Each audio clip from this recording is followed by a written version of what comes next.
COD ya. Ya, COD. ya mungkin begitulah. Untuk pasal terapkan pasal 35 KUHP.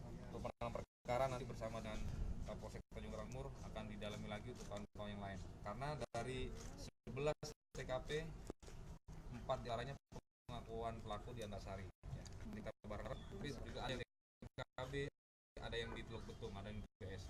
Jadi selalu menyebar. Jadi harapan saya buat masyarakat yang dalam tempo 1 bulan ini ataupun 2 minggu ini ada yang merasa dijamret, tolong melapor ke Polsek TKT ataupun ke Polres